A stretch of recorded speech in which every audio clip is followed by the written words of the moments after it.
ओम श्री परमात्मने नमः। ओम नमो भगवते वासुदेवाय। श्रीमद् भगवद गीताजी अध्याय 15 અને આજે આપણે શ્લોક પહોંચ્યા છીએ 15, અધ્યાય 15 અને શ્લોક પણ 15। ઓમ નમો નારાયણ। પાછળના 3 શ્લોકોમાં પોતાની પ્રભાવયુક્ત વિભૂતિઓનું વર્ણન કરીને હવે તે વિષયનો ઉપસંહાર કરતા ભગવાન સર્વ રીતે જાણવા યોગ્ય તત્વ પોતાને જ બતાવે છે। સર્વસ્ય ચાહમ હૃદિ સન્નિવિષ્ટો મતા સ્મૃતિર્જ્ઞાનમપોહનમ ચ વેદેશ્વ સર્વૈરહમેવ વેદ્ધો વેદાંત ગુરુદેવ વિદેવ ચાહમ। એનો ગુજરાતી ભાવાર્થ: હું જ સૌના પ્રાણીઓના હૃદયમાં સ્થિત છું અને મારાથી જ સ્મૃતિ, જ્ઞાન તેમજ અપોહન એટલે કે સંશય વગેરે દોષોનો નાશ થાય છે। બધા વેદો વડે હું જ જાણવા યોગ્ય છું। વેદોના તત્વનો નિર્ણય કરવા વાળો અને વેદોનો જાણકાર પણ હું જ છું। ટીકા: સર્વસ્ય ચાહમ હૃદિ સન્નિવિષ્ટઃ, એનો એક શ્લોક છે। દ્રાસુપર્ણા સયુજા સખાયા સમાનમ વૃક્ષમ પરિસસજાતે તયોરન્યઃ પિપ્પલમ સ્વાદત્ય શ્રન્નયન્યો અભિચાકશીટી। એટલે કે સદા સાથે રહેવાવાળા તથા પરસ્પર સાખ્ય ભાવ રાખવાવાળા 2 પક્ષી, જીવાત્મા તેમજ પરમાત્મા, એક જ વૃક્ષ શરીરનો આશ્રય લઈને રહે છે। એ બંનેમાંથી જીવાત્મા તો તે વૃક્ષના કર્મફળોનો સ્વાદ લઈ લઈને ઉપભોગ કરે છે, પરંતુ બીજું પરમાત્મા તેમનો ઉપભોગ ન કરતા કેવળ દેખતું રહે છે। પાછળના શ્લોકમાં પોતાની વિભૂતિઓનું વર્ણન કર્યા પછી હવે ભગવાન એ રહસ્ય પ્રગટ કરે છે કે હું પોતે બધા પ્રાણીઓના હૃદયમાં વિદ્યમાન છું। જો કે શરીર, ઇન્દ્રિયો, મન, બુદ્ધિ વગેરે બધા જ સ્થાનોમાં ભગવાન વિદ્યમાન છે, તેમ છતાં હૃદયમાં તેઓ વિશેષ રૂપે વિદ્યમાન છે। હૃદય શરીરનું પ્રધાન અંગ છે। બધી જાતના ભાવો હૃદયમાં જ થાય છે। સમસ્ત કર્મોમાં ભાવ જ પ્રધાન હોય છે। ભાવની શુદ્ધિથી સમસ્ત પદાર્થ, ક્રિયા વગેરેની શુદ્ધિ થઈ જાય છે। આથી મહત્વ ભાવનું જ છે, વસ્તુ, વ્યક્તિ, કર્મ વગેરેનું નહીં। તે ભાવ હૃદયમાં થવાથી હૃદયની બહુ જ મહત્તા છે। હૃદય સત્વગુણનું કાર્ય કરે છે, એટલા માટે ભગવાન હૃદયમાં વિશેષ રૂપે રહે છે। ભગવાન કહે છે કે હું પ્રત્યેક મનુષ્યની અત્યંત નજીક તેના હૃદયમાં રહું છું। આથી કોઈ પણ સાધકે એટલે કે મારાથી અંતર અથવા વિયોગનો અનુભવ કરતા હોવા છતાં પણ મારી પ્રાપ્તિ માટે નિરાશ નહીં થવું જોઈએ। એટલા માટે પાપી, પુણ્યાત્મા, મૂર્ખ, પંડિત, નિર્ધન, ધનવાન, રોગી, નિરોગી વગેરે કોઈ પણ સ્ત્રી, પુરુષ, કોઈ પણ જાતિ, વર્ણ, સંપ્રદાય, આશ્રમ, સ્થળ, કાળ વગેરે કોઈ પણ પરિસ્થિતિમાં કેમ ન હોય, ભગવત પ્રાપ્તિના તે પૂરા અધિકારી છે। કેવળ ભગવત પ્રાપ્તિની એવી તીવ્ર અભિલાષા, લગ્ની અને વ્યાકુળતાની આવશ્યકતા છે, જેમાં ભગવત પ્રાપ્તિ વિના રહી જ ન શકાય। પરમાત્મા સર્વવ્યાપી અર્થાત બધી જગ્યાએ સમાન રૂપથી પરિપૂર્ણ હોવા છતાં પણ હૃદયમાં પ્રાપ્ત થાય છે। જેવી રીતે ગાયના સમસ્ત શરીરમાં દૂધ વ્યાપ્ત હોવા છતાં પણ તે તેના સ્તનમાંથી જ પ્રાપ્ત થાય છે। પૃથ્વીમાં સર્વત્ર જળ રહેવા છતાં પણ તે કૂવા વગેરેથી જ પ્રાપ્ત થાય છે। એવી જ રીતે સૂર્ય, ચંદ્ર, અગ્નિ, પૃથ્વી, વૈશ્વાનર વગેરે બધામાં વ્યાપ્ત હોવા છતાં પણ પરમાત્મા હૃદયમાં જ પ્રાપ્ત થાય છે। હવે પરમાત્મા પ્રાપ્તિ સંબંધી વિશેષ એક વાત છે। હૃદયમાં નિરંતર સ્થિત રહેવાને કારણે પરમાત્મા વાસ્તવમાં મનુષ્ય માત્રને પ્રાપ્ત છે, પરંતુ જડતા એટલે કે સંસાર સાથે માનેલા સંબંધને કારણે જડતાની તરફ જ દ્રષ્ટિ રહેવાથી નિત્ય પ્રાપ્ત પરમાત્મા અપ્રાપ્ત પ્રતીત થઈ રહ્યા છે, અર્થાત તેમની પ્રાપ્તિનો અનુભવ નથી થઈ રહ્યો। જડતા સાથે સર્વથા સંબંધ વિચ્છેદ થતાં જ સર્વત્ર વિદ્યમાન નિત્ય પ્રાપ્ત પરમાત્મા તત્વ આપમેળે અનુભવમાં આવી જાય છે. પરમાત્મા પ્રાપ્તિની માટે સત્કર્મ, સચ્ચર્ચા અને સચ્ચિંતન કરવામાં આવે છે. તેમાં જડતાનો આશ્રય રહે જ છે. કારણ એ છે, જડતા એટલે કે સ્થૂળ સૂક્ષ્મ અને કારણ શરીરનો આશ્રય લીધા વિના એમનું હોવું સંભવિત જ નથી. વાસ્તવમાં એમની સાર્થકતા જડતાથી સંબંધ વિચ્છેદ કરવામાં જ છે. જડતાથી સંબંધ વિચ્છેદ ત્યારે જ થશે જ્યારે તે સત્કર્મ, સચ્ચર્ચા અને સચ્ચિંતન કેવળ સંસારના હિતને માટે જ કરવામાં આવે, પોતાને માટે નહીં. કોઈ વિશેષ સાધન, ગુણ, યોગ્યતા, લક્ષણ વગેરેના બદલામાં પરમાત્મા પ્રાપ્તિ થશે એ બિલકુલ ખોટી ધારણા છે. કોઈ મૂલ્યના બદલામાં જે વસ્તુ પ્રાપ્ત છે તે વસ્તુ તે મૂલ્યથી ઓછા મૂલ્યની જ હોય છે. આ સિદ્ધાંત છે. આથી જો કોઈ વિશેષ સાધન, યોગ્યતા વગેરે દ્વારા જો પરમાત્મા પ્રાપ્તિ થાય તો પરમાત્મા તે સાધન, યોગ્યતા વગેરે કરતાં ઓછા મૂલ્યના સસ્તા જ સિદ્ધ થઈ જાય. જો કે પરમાત્મા કશાથી ઓછા મૂલ્યના નથી, એટલા માટે તેઓ કોઈ સાધન વગેરેથી ખરીદી નથી શકતા. એને સિવાય જો કોઈ મૂલ્ય, સાધન, યોગ્યતા વગેરેના બદલામાં પરમાત્માની પ્રાપ્તિ માનવામાં આવે તો તેમનાથી આપણને લાભ પણ શો થશે? કેમ કે તેમનાથી અધિક મૂલ્યની વસ્તુ, સાધના વગેરે તો આપણી પાસે પહેલેથી જ છે. જેવી રીતે સાંસારિક પદાર્થો કર્મોથી મળે છે, તેવી જ રીતે પરમાત્માની પ્રાપ્તિ કર્મોથી નથી થતી. કેમ કે પરમાત્મા પ્રાપ્તિ કોઈ કર્મનું ફળ નથી. પ્રત્યેક કર્મની ઉત્પત્તિ અહંભાવથી થાય છે અને પરમાત્મા પ્રાપ્તિ અહંભાવ દૂર થવાથી થાય છે. કારણ કે અહંભાવ કૃતિ કર્મ છે અને પરમાત્મા કૃતિ રહિત છે. કૃતિ રહિત તત્વને કોઈ કૃતિથી કેવી રીતે પ્રાપ્ત કરી જઈ શકાય છે? નાસ્ત્ય કૃતઃ કૃતેન. તાત્પર્ય એ થયું કે પરમાત્મા તત્વની પ્રાપ્તિ મન, બુદ્ધિ, ઇન્દ્રિયો, શરીર વગેરે જડ પદાર્થો દ્વારા નહીં, પરંતુ જડતાના ત્યાગથી જ થાય છે. જ્યાં સુધી મન, બુદ્ધિ, ઇન્દ્રિયો, શરીર, સ્થળ, કાળ, વસ્તુ વગેરેનો આશ્રય છે, ત્યાં સુધી પરમાત્માનો આશ્રય નથી થઈ શકતો. મન, બુદ્ધિ વગેરેના આશ્રયથી પરમાત્મા પ્રાપ્તિ થશે. એ જ સાધકની મૂળ ભૂલ છે. જો જડતાનો આશ્રય અને વિશ્વાસ છૂટી જાય તથા એકમાત્ર પરમાત્માનો જ આશ્રય અને વિશ્વાસ થઈ જાય તો પરમાત્મા પ્રાપ્તિમાં વિલંબ થઈ શકતો નથી. મથા સ્મૃતિ જ્ઞાનમ અપોહમ ચ.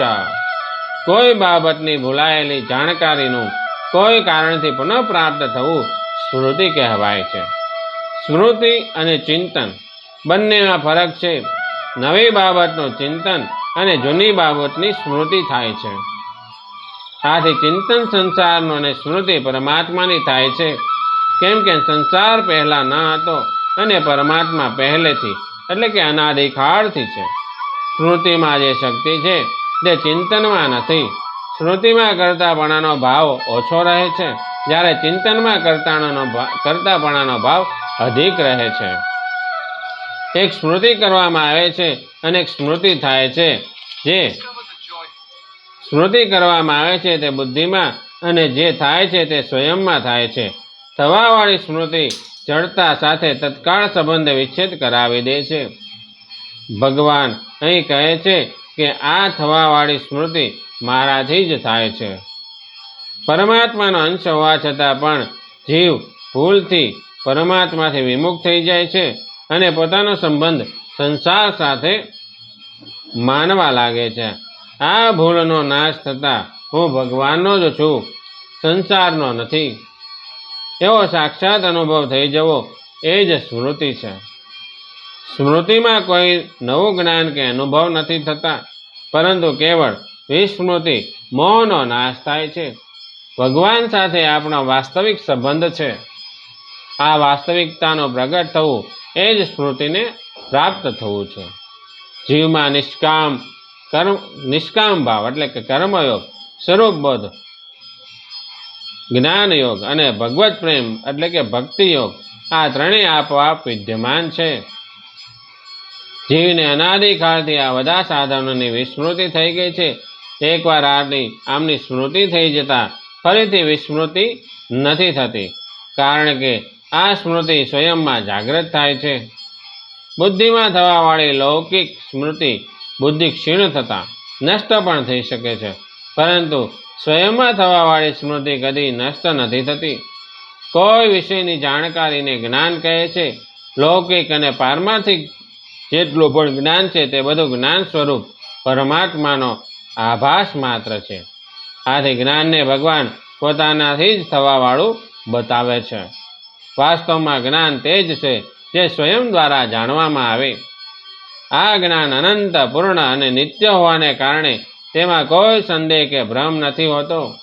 જોકે ઇન્દ્રિય અને બુદ્ધિજન્ય જ્ઞાન પણ જ્ઞાન કહેવાય છે, તો પણ સીમિત, અલ્પ, અપૂર્વ તથા પરિવર્તનશીલ હોવાને કારણે આ જ્ઞાનમાં સંદેહ કે ભ્રમ રહે છે.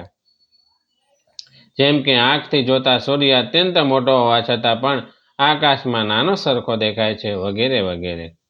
બુદ્ધિથી જે વાતને પહેલા યોગ્ય સમજતા હતા, બુદ્ધિ વિકસિત અથવા શુદ્ધ થતા તે જ વાત ખોટી જણાય છે. તાત્પર્ય એ છે કે ઇન્દ્રિય અને બુદ્ધિજન્ય જ્ઞાન કરણ સાપેક્ષ અને અલ્પ હોય છે. અલ્પ જ્ઞાન જ જ્ઞાન કહેવાય છે. આનાથી વિપરીત પોતાનું જ્ઞાન કોઈ કરણ, ઇન્દ્રિય, બુદ્ધિ વગેરેની અપેક્ષા નથી રાખતું અને તે સદા પૂર્ણ હોય છે. વાસ્તવમાં ઇન્દ્રિય અને બુદ્ધિજન્ય જ્ઞાન પણ પોતાના જ્ઞાનથી પ્રકાશિત થાય છે, અર્થાત સત્તા પામે છે. સંશય, ભ્રમ, વિપર્યય, વિપરીત ભાવ, તર્ક વિતર્ક વગેરે દોષોના દૂર થવાનું નામ અપોહન છે. ભગવાન કહે છે કે આ સંશય વગેરે દોષો પણ મારી કૃપાથી જ દૂર થાય છે. શાસ્ત્રોની વાતો સત્ય છે કે અસત્ય? ભગવાનને કોણે જોયા છે? સંસાર જ સત્ય છે, વગેરે વગેરે સંશયો અને ભ્રમ ભગવાનની કૃપાથી જ દૂર થાય છે. સાંસારિક પદાર્થોમાં પોતાનું હિત દેખાવું, તેમની પ્રાપ્તિમાં સુખ દેખાવું, પ્રતિક્ષણે નષ્ટ થવાવાળા સંસારની સત્તા દેખાવી વગેરે વિપરીત ભાવો પણ ભગવાનની કૃપાથી જ દૂર થાય છે. ગીતોપદેશના અંતમાં અર્જુન પણ ભગવાનની કૃપાથી જ પોતાના મોહનો નાશ, સ્મૃતિની પ્રાપ્તિ અને સંશયનો નાશ થવાનો સ્વીકાર કરે છે. વેદેશ્વ સર્વૈરહ મેવ વેદઃ. અહીં સર્વેહ પદ વેદ તેમજ વેદાનુકૂળ સઘળા શાસ્ત્રોનું વાચક છે. સઘળા શાસ્ત્રોનું એકમાત્ર તાત્પર્ય પરમાત્માનું વાસ્તવિક જ્ઞાન કરાવવું અથવા એમની પ્રાપ્તિ કરાવવાનું જ છે. અહીં ભગવાન એ વાત સ્પષ્ટ કરે છે કે વેદોનું વાસ્તવિક તાત્પર્ય મારી પ્રાપ્તિ કરાવવાનું જ છે, સાંસારિક ભોગોની પ્રાપ્તિ કરાવવાનું નહીં. શ્રુતિઓમાં સકામ ભાવનો વિશેષ વર્ણન એ કારણે પણ છે કે સંસારમાં સકામ મનુષ્યોની સંખ્યા અધિક રહે છે. એટલા માટે શ્રુતિ બધાની માતા હોવાથી તેઓનું પણ પાલન કરે છે. જાણવા યોગ્ય એકમાત્ર પરમાત્મા જ છે, જેમને જાણી લીધા પછી કંઈ પણ જાણવાનું બાકી નથી રહેતું. પરમાત્માને જાણ્યા વિના સંસારને ગમે તેટલો પણ જાણી લો, તે જાણકારી સદા અધૂરી જ રહે છે. સંગોપાંગની પી યદિ યસ્વ વેદાન અધીયતે વેદ વેદમ ન જાણીતે વેદ ભારવહો હિ સહ. એટલે કે સાંગોપાંગ વેદો ભણીને પણ જે વેદોના દ્વારા જાણવા યોગ્ય પરમાત્માને નથી જાણતો, તે મૂળ કેવળ વેદોનો ભાર વહન કરવાવાળો છે. અર્જુનમાં ભગવાનને જાણવાની વિશેષ જિજ્ઞાસા હતી. એટલા માટે જ ભગવાન કહે છે કે સઘળા વેદો અને શાસ્ત્રો દ્વારા જાણવા યોગ્ય હું પોતે તમારી સામે બેઠો છું. વેદાંત કૃત ભગવાનથી જ વેદો પ્રગટ થયા છે. આથી તેઓ જ વેદોના અંતિમ સિદ્ધાંતને પૂરેપૂરા બતાવીને વેદોમાં પ્રતીત થવાવાળા વિરોધોનો સારી રીતે સમન્વય કરી શકે છે. એટલા માટે ભગવાન કહે છે કે વેદોનું પૂર્ણ વાસ્તવિક જ્ઞાન હોવાના કારણે હું જ વેદોના યથાર્થ તાત્પર્યનો નિર્ણય કરવાવાળો છું. વેદ વિદેવ ચાહમ.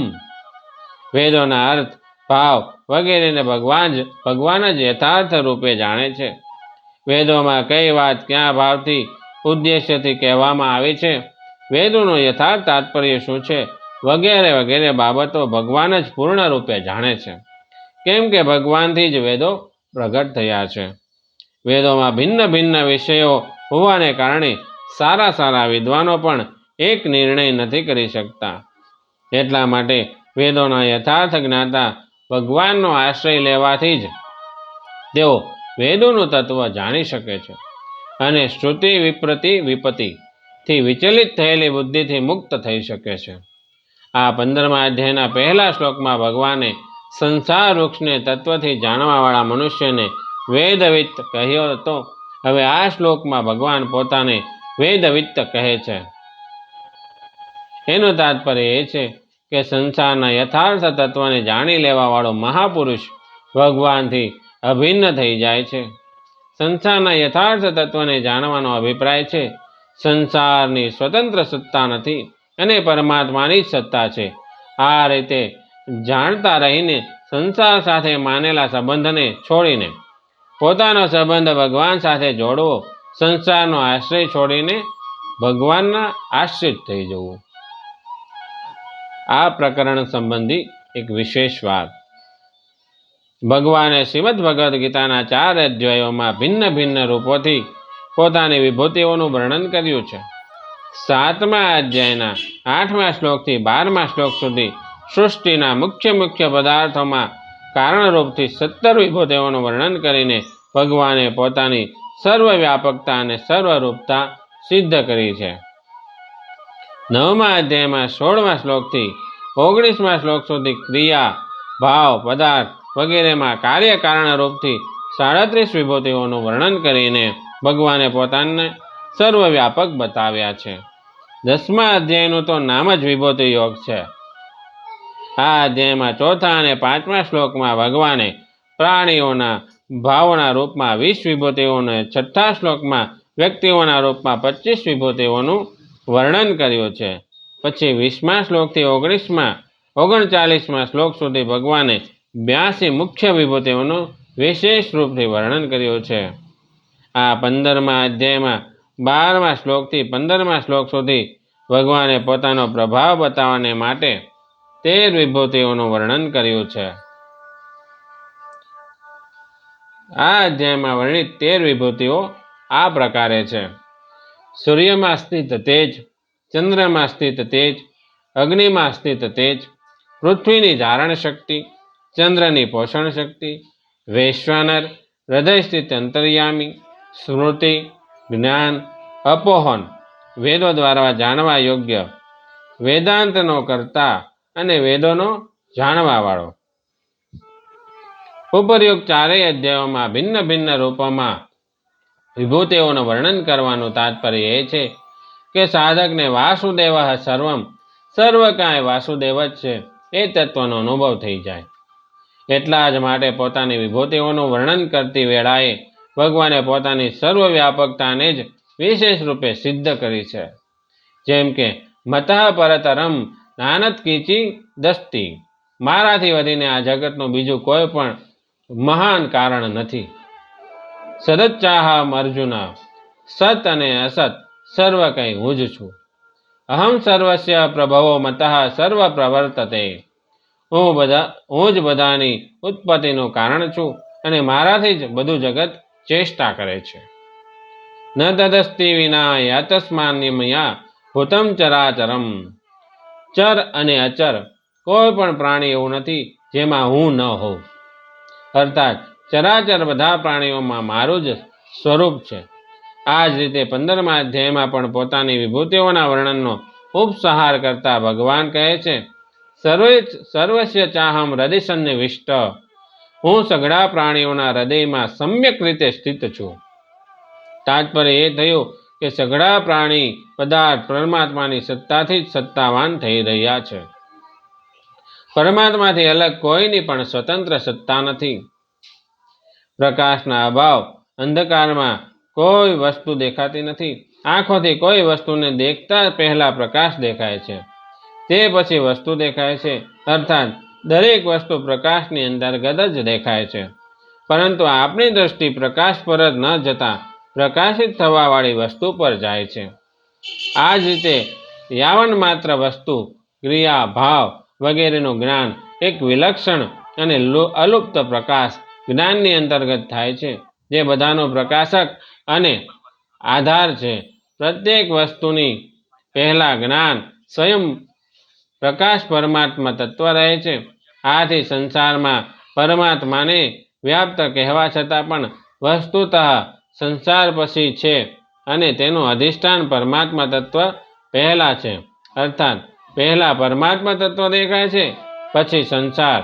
પરંતુ સંસારમાં રાગ હોવાને કારણે મનુષ્યની દ્રષ્ટિ તેના પ્રકાશક પરમાત્મા તત્વ પર નથી જતી. પરમાત્માની સત્તા વિના સંસારની કોઈ સત્તા નથી. પરંતુ પરમાત્મા સત્તાની તરફ દ્રષ્ટિ ન રહેવા તથા સાંસારિક પ્રાણી પદાર્થોમાં રાગ અને સુખાસક્તિ રહેવાને કારણે તે પ્રાણી પદાર્થોની પૃથક સ્વતંત્ર સત્તા પ્રતીત થવા લાગે છે. અને પરમાત્માની વાસ્તવિક સત્તા જે તત્વથી છે, જે નથી દેખાતી, જો સંસારમાં રાગ કે સુખાસક્તિનો સર્વથા અભાવ થઈ જાય તો તત્વથી એક પરમાત્મા સત્તા જ દેખવામાં કે અનુભવવામાં આવવા લાગે છે. આથી વિભૂતિઓના વર્ણનનું તાત્પર્ય એ જ છે કે કોઈ પણ પ્રાણી પદાર્થની તરફ દ્રષ્ટિ જતા સાધકને એકમાત્ર ભગવાનની સ્મૃતિ થવી જોઈએ. અર્થાત તેણે પ્રત્યેક પ્રાણી પદાર્થમાં ભગવાનને જ દેખવા જોઈએ. વર્તમાનમાં સમાજની દશા બહુ વિચિત્ર છે. મોટા ભાગે બધા લોકોના અંતઃકરણમાં રૂપિયાનું બહુ જ વધારે મહત્વ થઈ ગયું છે. રૂપિયા પોતે કામમાં નથી આવતા, પરંતુ તેમનાથી ખરીદવામાં આવેલી વસ્તુઓ જ કામમાં આવે છે. પરંતુ લોકોએ રૂપિયાના ઉપયોગને ખાસ મહત્વ ન આપીને તેમાં વધારો કરવાને જ બહુ મહત્વ આપી દીધું. એટલા માટે જે મનુષ્ય પાસે વધારે રૂપિયા હોય છે તે સમાજમાં પોતાને વધારે મોટો માની લે છે. વસ્તુતઃ વધારે રૂપિયાના આધારે પોતાને નાનો કે મોટો માનવો એ પતનનું ચિહ્ન છે. રૂપિયા તો કેવળ અભિમાન વધારવા સિવાય બીજા કોઈ કામમાં નથી આવતા. અભિમાન આસુરી સંપત્તિનું મૂળ છે. જેટલા પણ દુર્ગુણ, દુરાચાર અને પાપ છે તે બધા અભિમાનરૂપી વૃક્ષની છાયામાં રહે છે. આ રીતે રૂપિયાને જ મહત્વ આપવાવાળી વ્યક્તિ પરમાત્માના મહત્વને સમજી જ નથી શકતી. પછી પરમાત્મા પ્રાપ્તિ વિના રહી શકાય જ નહીં. એવી તલબ તે મનુષ્યની અંદર ઉત્પન્ન થઈ જ કેવી રીતે શકે? જેના હૈયામાં આ વાત ઠસેલી છે કે રૂપિયા વિના રહી જ નથી શકાતું અથવા રૂપિયા વિના કામ જ નથી ચાલી શકતું, તેની પરમાત્મામાં એક નિશ્ચયવાળી બુદ્ધિ થઈ જ નથી શકતી. તે એ વાત સમજી જ નથી શકતો કે રૂપિયા વિના પણ સારી રીતે કામ ચાલી શકે છે. જે રીતે એકમાત્ર ધન પ્રાપ્તિનો ઉદ્દેશ્ય રહેવાથી વેપારીને માલ લેવા વેચવા વગેરે વેપાર સંબંધી પ્રત્યેક ક્રિયામાં ધન જ દેખાય છે, એ જ રીતે પરમાત્મા તત્વના જિજ્ઞાસુને એકમાત્ર પરમાત્મા પ્રાપ્તિનો ઉદ્દેશ્ય રહેવાથી પ્રત્યેક વસ્તુ, ક્રિયા વગેરેમાં તત્વરૂપે પરમાત્મા જ દેખાય છે. તેને એવો અનુભવ થઈ જાય છે કે પરમાત્માના સિવાય બીજું કોઈ તત્વ છે જ નહીં અને હોઈ શકતું પણ નથી. માર્મિક વાત. અર્જુને 14મા અધ્યાયમાં ગુણાતીત થવાનો ઉપાય પૂછ્યો હતો. ગુણોના સંગથી જ જીવ સંસારમાં ફસાય છે. આથી ગુણોનો સંગ દૂર કરવાને માટે ભગવાને અહીં પોતાના પ્રભાવનું વર્ણન કર્યું છે. નાના પ્રભાવને દૂર કરવા માટે મોટા પ્રભાવની આવશ્યકતા હોય છે. આથી જ્યાં સુધી જીવ પર ગુણો કે સંસારનો પ્રભાવ છે ત્યાં સુધી ભગવાનના પ્રભાવને જાણવાની બહુ આવશ્યકતા છે. પોતાના પ્રભાવનું વર્ણન કરતા ભગવાને આ અધ્યાયના 12માથી 15મા શ્લોક સુધી એ બતાવ્યું છે કે હું જ સકળ જગતને પ્રકાશિત કરું છું. હું જ પૃથ્વીમાં પ્રવેશ કરીને બધા પ્રાણીઓને ધારણ કરું છું. હું જ પૃથ્વી ઉપર અન્ન ઉત્પન્ન કરીને તેને પુષ્ટ કરું છું. જ્યારે મનુષ્ય તે અન્ન ખાય છે ત્યારે જ હું વૈશ્વાનર રૂપે તે અન્નને પચાવું છું અને મનુષ્યમાં સ્મૃતિ, જ્ઞાન અને અપોહન પણ હું જ કરું છું. આ વર્ણનથી સિદ્ધ થાય છે કે આદિથી અંત સુધી, સમષ્ટિથી વ્યષ્ટિ સુધીની સઘળી ક્રિયાઓ ભગવાનની જ અંતર્ગત તેઓની જ શક્તિ થઈ રહી છે.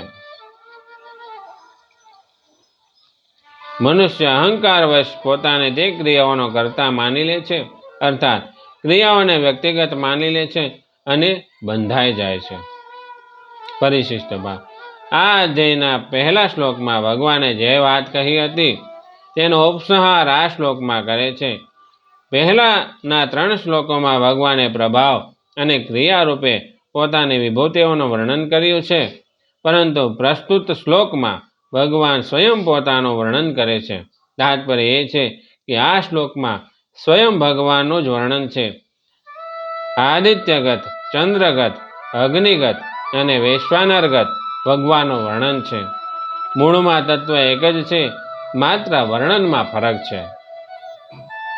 પહેલા મમૈવાંશો જીવલોકે પદોથી આ સિદ્ધ થયું છે કે ભગવાન આપણા છે, અને અહીં સર્વસ્ય ચાહમ હૃદય સન્નિવિષ્ટ પદોથી આ સિદ્ધ થાય છે કે ભગવાન આપણામાં છે. ભગવાનને આપણા છે એવો સ્વીકાર કરવાથી તેમના પ્રતિ સ્વાભાવિક પ્રેમ થશે, અને પોતાનામાં સ્વીકાર કરવાથી તેમને પ્રાપ્ત કરવા માટે બીજે ક્યાંય જવાની જરૂર નહીં પડે. અપોહનમ પદનો અર્થ છે અવગત ઓહનમ, અર્થાત સંશયનું નિવારણ. વેદાંતનો અર્થ છે વેદોનો અંત, અર્થાત નિષ્કર્ષ, નિચોડ. ઉભયોરપી દષ્ટોહંત. ભગવાન કહે છે કે વેદ અનેક છે, પરંતુ તે બધા વેદોમાં જાણવા યોગ્ય હું એક જ છું, અને એ બધાને જાણવા વાળો પણ હું છું. તાત્પર્ય એ છે કે સર્વ કાંઈ હું જ છું. ઓમ નમો ભગવતે વાસુદેવાય. ઓમ નમો નારાયણ. ઓમ ઇતિ શ્રી 15 શ્લોક સંપૂર્ણ. ઓમ નમો નારાયણ. ઓમ નમો નારાયણ.